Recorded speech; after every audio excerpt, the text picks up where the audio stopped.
couldn't see you there. Okay, so Miss Skulls again, and welcome to my very small kitchen. I am having you guys work on different projects that I'm hoping that you guys are having fun with, something that's a little different, that gets you up on your feet, because I know there's a lot of sitting around and looking at computer screens, and quite frankly, I hate that.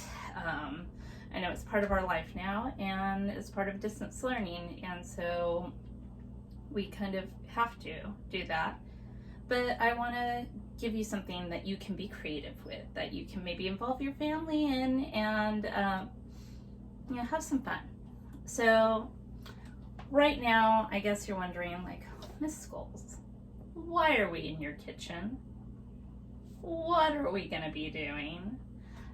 So this is your challenge.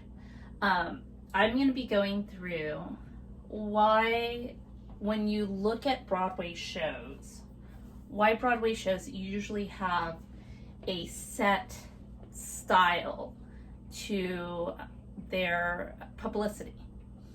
It really makes sense, and the trend starts coming along really in the early 80s with the advent of what we kind of called the British invasion. The second British invasion, the British invasion that invaded Broadway. You know, Phantom, Cats, Jesus Christ Superstar, Evita, Les Mis, Miss Saigon, a lot of Andrew Lloyd Webber and Cameron Mackintosh, who were huge. And still, Andrew Lloyd Webber holds the record for having 2 of the longest running shows in musical theater history. Not my favorite shows, to be quite honest, and you can fight me on this. Joke. JK. But enough that they started setting up a design, a very clear design on how shows should be made, should be marketed. They should be marketed like athletic wear or clothing. So some of the things that you see nowadays are still being done. You'll still see even at the local level, us using logos that are pretty iconic if we're doing something like Les Mis or Spring Awakening. We are not doing Spring Awakening. It is not high school appropriate. I know you guys all want to. So again, Miss Skulls, why are we in your kitchen? Well, one of the experiments that I want you to do is look into the iconic production designs of the past, in particular, marketing. So I am making a lemon meringue pie, and I should have started from the beginning, but I don't know if you guys really want to know how to make a lemon meringue pie from scratch. Yesterday I baked the crust, and now I'm going to put the meringue filling in, which I just made, and looks super yummy. I'm never really big on pies, but I know some people are really fans. So I'm putting the meringue sauce in right now. It's super hot. Again, I made this from scratch, and this is going to be my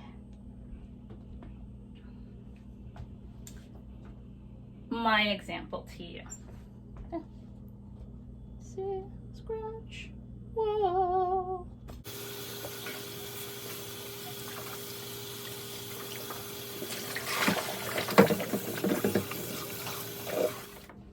So, as I make the meringue portion of the pie, which, here we go, I guess, I'm going to have several different documents for you guys to look at. Now, depending on what your ability is, what you can do, then I would like you to recreate one of these iconic show production playbills, which the playbills will also use making meringue. Note the whisking skills when you're making meringue.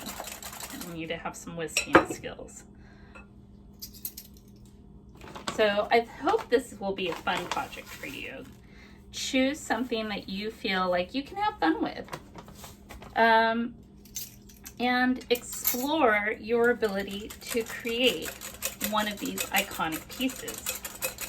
We're going to do a little bit of exploration on the show itself and why you think that this particular poster or advertisement really sold the show to the public, because that's a big thing. It's just like the Nike swoosh.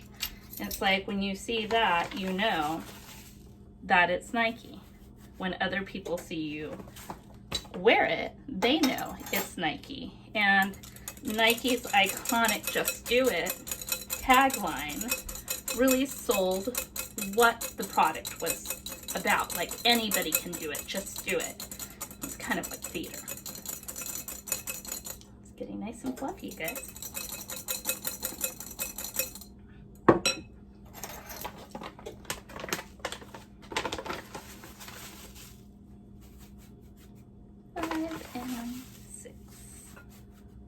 I'm gonna just do this meringue whisking here.